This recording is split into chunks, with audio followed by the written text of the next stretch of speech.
Hi, and thanks for watching This Week in East Brunswick, East Brunswick's own magazine-style news and information program. Today we'll take you to a meeting on transportation in town, held by the mayor on Sunday, and attended by state and local officials, representatives of mass transit, and many residents and commuters from the area. On the lighter side, we'll visit the library's Great Pumpkin Contest. Our regular features will include science reporter Ken Shalhoub on the possible link between birth trauma and teenage suicide, photographer Bob Nemser on view cameras, consumer advocate Adrian Eisner on mail-order purchases, and finally, our Township Council review. First, here's a look at next week on Channel 8. Monday begins at 10 a.m. with Look Great, Feel Great as Lenore Kulik visits a heart attack rehabilitation center. Target with Paula Durant follows at 10:30. Then Tuesday at 7:30, it's Let's Talk Health with Ken Shalhoub as he investigates invisible braces with Dr. Henry F. Newman. At 8 p.m. on Tuesday, John Malzone discusses zero-coupon bonds with Paul Hansen on You and Your Money. Wednesday afternoon at 3, Stories from the Library comes to you with more books and finger plays for 4- and 5-year-olds. Then Wednesday evening, Spotlight on Education with Dr. Joseph Sweeney focuses on computers in the classroom with Frank Gardella and Jay Rogers. And we'll be back next Thursday at 7 and 8 with more news and information on This Week in East Brunswick. Now here's Jeff Sadler's report on Sunday's transportation meeting.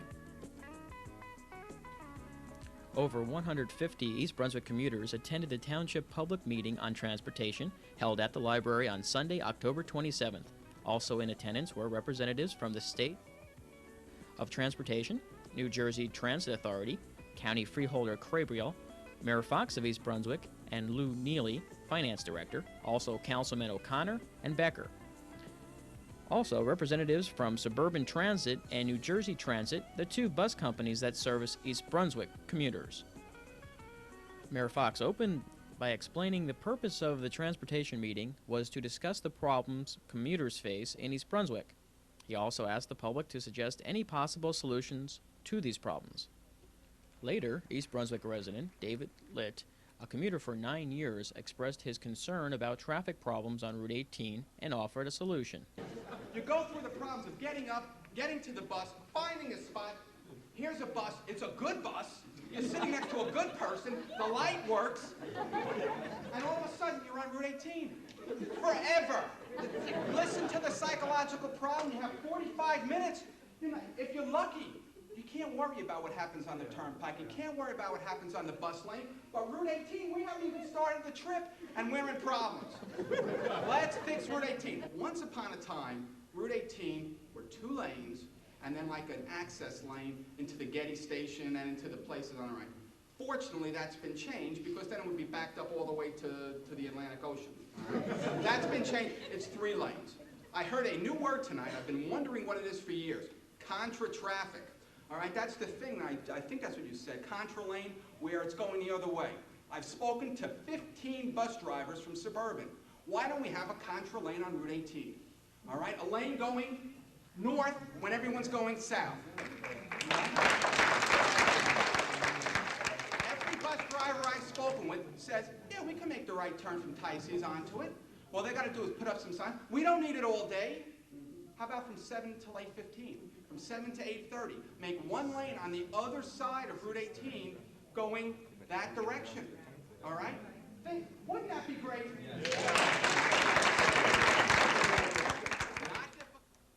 Another common complaint that evening was on the quality of commuter bus services. East Brunswick resident Steve Glickman directed his complaints to Suburban Bus Company representative Kahn. I ride the Downtowner from the Transportation Center. And apparently the service there, I've been riding it for about 1.5 years. Service has been getting worse and worse. On the return trips from New York, very often the buses do not show. We regularly get the old, flexible, dilapidated buses that often break down. The buses are not labeled. And sometimes when they break down on the turnpike, we've been sitting there a half an hour, seeing several empty Suburban buses pass us by without even stopping. Both New Jersey Transit and Suburban officials responded to complaints by stating they were unaware of the problems discussed that evening. They encouraged commuters to call their customer service numbers printed on the timetables within 72 hours to report service complaints. Another issue discussed was neighborhood congestion and crosstown traffic delays. East Brunswick resident Scott Greenberg expressed his frustration. I take Riders Lane down into Solvet, and then I cut through. And lately, Riders Lane has been backed up from Milltown to Dunham's Corner, yet the township doesn't use any police officers in the morning to help alleviate traffic at different crossings. And my 10-minute trip, which was about 5 years ago, could now take anywhere from 20 to 25 minutes just to get to the bus stop in the morning. Riders Lane from Milltown Road to Route 1 is in design right now.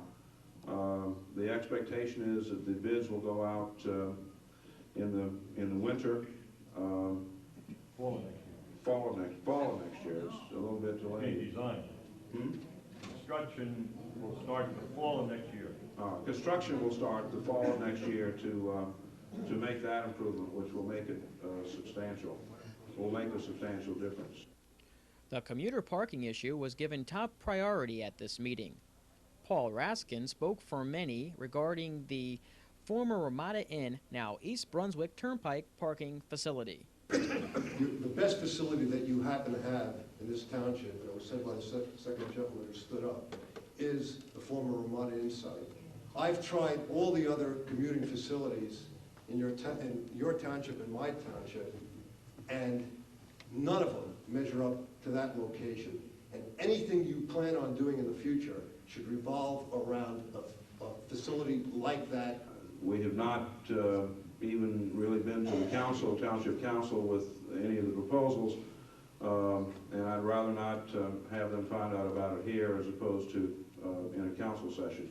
But believe me, we're not going to let that lot close and people not have any place to park. I can't guarantee it's going to be as convenient, but we will have a place for you to park while the lot is under construction, and we will make sure that the lot is under construction for the minimum possible period of time. Everyone agreed that there is not enough commuter parking in East Brunswick. Since many of the spaces are used by out-of-town residents, it was agreed that this is a regional problem. Chairman of the Transportation Coordinating Council, David Craviel, offered some regional solutions. The problem now is so intense that it's got to be resolved at the regional level, which in the case of New Jersey county government is the regional level, working in cooperation with New Jersey Transit Corporation, which has under the law the prime responsibility. The Board of Chosen Freeholders of Middlesex County operates Metro Park by agreement, 1,500 car parking lot, by agreement with New Jersey Transit. It was chaotic before. New Jersey Transit agreed and entered into an agreement. We operate that. There are about 1,300 people on a permit list trying to get a spot at Metro Park. Metro Park needs a deck. It's got to come in the near future. A park and ride on New Jersey Transit and New Jersey Turnpike near exit 10 in Edison Township has to come about very quickly. Should have come. There was moves to have it 5, 6 years ago. It got snarled up in bureaucratic red tape at various levels of government. I'm not critical of any individual, but the fact is we didn't get it. A rail station in Cheesequake of Old Bridge with a parking lot for 1,500 cars is being talked about and contemplated, and now it's a matter of funding and the various levels of government working those things out. Councilman Becker and O'Connor, both commuters themselves, sympathized with the problems East Brunswick commuters faced. Mr. Becker assured the public that the township would not take any presently used parking spaces away. Mr. O'Connor named the completion of the AT&T Tower Center as a solution to traffic problems on Route 18 and commuter parking in East Brunswick. To close the transportation meeting, Mayor Fox summed up his feelings. If I told you it was going to be faster, I'd be lying to you. The reality is that there are approvals, there are routines, there are regulations, there are permits, there are lead times in construction materials, there is the need to do engineering design, and you can go on and on and on. And there is a limited capacity to do those things in a compressed time frame. But I want to assure you that we're working, all of us, as hard as we can, and our professional staff, as hard as we can, to get the things done that need to be done as quickly as we can. Despite the regulations and despite the lead times and despite everything else, we're going to get it done as fast as humanly possible. And lastly, I just want to thank you all for coming and sharing your ideas and concerns with me and with us. We are going to follow up, and I'm happy that we had such a good turnout from the state and New Jersey Transit and the Turnpike and Suburban Transit, because they have a big role in your commute every day, and I hope that they've heard the concerns that you have and the frustrations that you've expressed, and they'll go back and try to deal with some of the specifics in East Brunswick.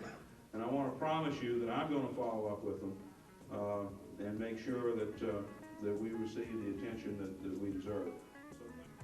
Now here's health information from Ken Chalhu. Birth trauma and adolescent suicide, a link? Well, Lee Salk of Cornell University and Louis P. Lipset of Brown University think so. The researchers report that infants who experience difficult births or whose mothers are sick or ill during pregnancy are at a considerably higher risk of suicide in adolescence than are other youngsters. This is ironic because one of the things that the world has prided itself on in recent years is being able to save babies that do go through very traumatic births. And, but what's happening possibly is that due to the psychological trauma, and this is speculation at this point, that the adolescents may not be able to cope.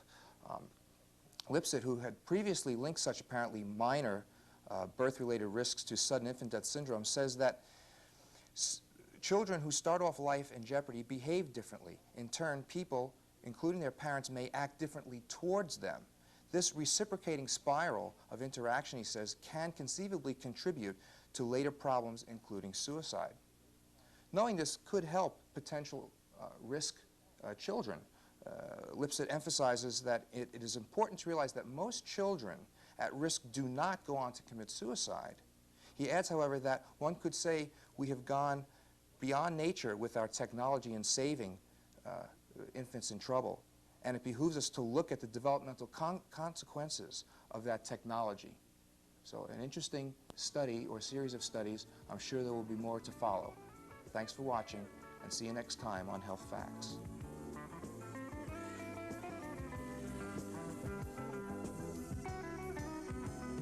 The silliest, creepiest, craziest, most creative, and most original are just 5 of 27 categories that pumpkins were judged at in the 6th annual Great Pumpkin Contest, sponsored by the Children's Department at the library. At this event, the pumpkins got a chance to dress up. There were sliced pumpkins, carved pumpkins, painted pumpkins, fuzzy pumpkins, shiny pumpkins, and even snowman pumpkins. Pumpkin fans of all ages enjoyed this, the 6th Great Pumpkin Contest. Now let's join Bob Nemser for tips on view cameras.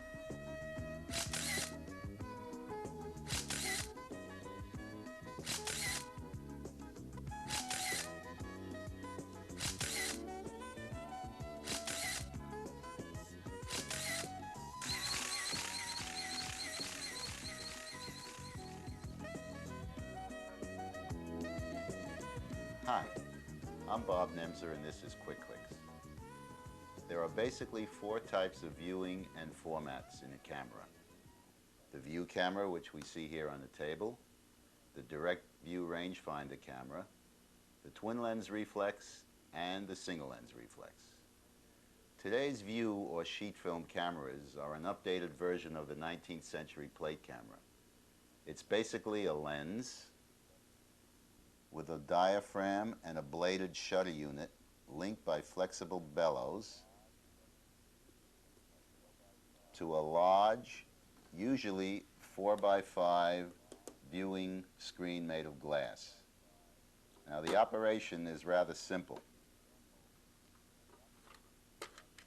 A film holder that's loaded with 2 sheets of film, 4x5, 5x7 or larger.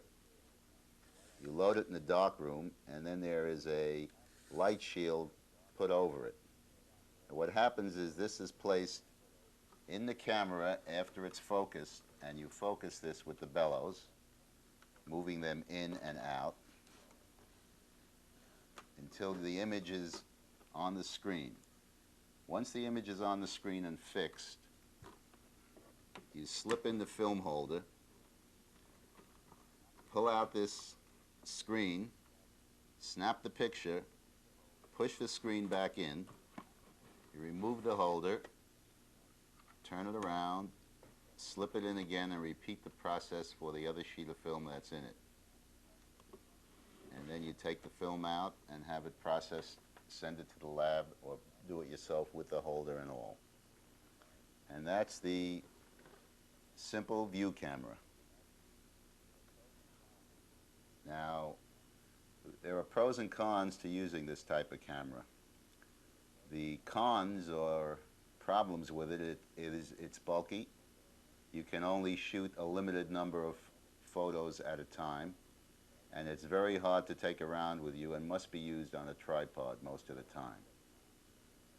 The advantage and the most important feature is its ability to swing, tilt, and offset the lens position relative to the film plane.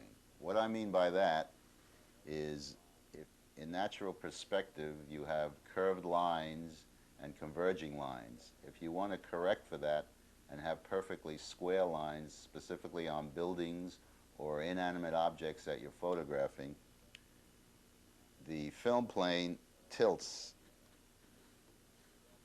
in order to adjust for that, as you see here. And that is the main advantage of using this view camera. Plus the fact that the large format gives you an extremely sharp, grain-free photo that has a great resolution and is easily reproduced in magazines or any other form that you might like it in. Thank you very much. Next segment of Quick Clicks will discuss the twin lens reflex, its advantages and disadvantages. Thank you very much. See you next time. Hello, and welcome to Consumer Aware. I'm Adrienne Eisner, Director of the East Brunswick Consumer Affairs Office. At this time of the year, you might be starting to think about your holiday shopping. Many people are beginning to save time and energy by ordering items by phone or by mail. If you place an order by mail, you have protection under the Federal Trade Commission's mail order merchandise rule. If you prefer the ease of calling in your order, remember that telephone orders are given the same protection only when you send payment by mail. The mail order rule requires companies to ship orders within the time promised in their advertisements. If no time is promised, the company must ship your order within 30 days after it receives a properly completed order, unless you are contacted and agree to a specified delay. Here are some answers to questions you may have about shopping by mail or by phone. Do the 30 days start to run the day that I mail my order in? No. The time requirement does not go into effect until after the company has received a completed order. This means that the company must have received the cash, check, or money order, or charged a credit account, and that it has all the information needed to process and ship the order. For example, if you fail to specify the size or color of an item, that order is not complete. What can I do if my order is not sent when promised? The rule requires that the seller mail you an option notice if the promised shipping date cannot be met. You can either cancel the order and receive a complete refund or agree to a later date for delivery. If you paid by cash, check, or money order, a refund must be mailed within 7 business days. If you used a credit card, the seller must credit your account within 1 billing cycle. Does the mail order rule apply to everything ordered by mail? No. The rule does not cover photo finishing, magazine subscriptions, COD orders, seeds and plants, or credit orders where your account is not charged until after the goods are received. What should I do if my order arrives damaged or doesn't fit? Often the instructions on how to handle these problems are included with your order blank. If there are no instructions, write to the company and explain the situation. Here are some precautions you should keep in mind when ordering through the mails. Find out about the firm's return policy. If it is not stated, ask before you order. Keep a copy of the order form along with the company's name, address, and telephone number. Many people neglect to do this and run into some difficulty if they have trouble later on. Complete the order form as directed. If you leave out needed information, your order may be delayed. If you have any other questions or any problems dealing with mail order merchandise, please contact us at the East Brunswick Consumer Affairs Office. We're there Monday through Friday from 9 a.m. until 5 p.m. The telephone number is 390-6954. Thank you for joining me on Consumer Aware. Hope I'll see you again next week. At this week's Township Council meeting, East Brunswick residents living on Buttonwood Drive near River Road reported to the council that the drainage problem in their area is becoming intolerable. They asked the township to have an engineer look at the current situation. Residents in this area have suffered property damage due to poor drainage even after an average rainfall. The council also discussed an ordinance which would increase the salaries paid to council members. The proposed increase is based on a comparative study of council salaries paid in other townships similar to East Brunswick. If adopted, the current salary of $2,500 would be raised to approximately $6,000. Councilman Becker voiced his opinion. But this council, to a large degree, is responsible for the spending of $100 million a year.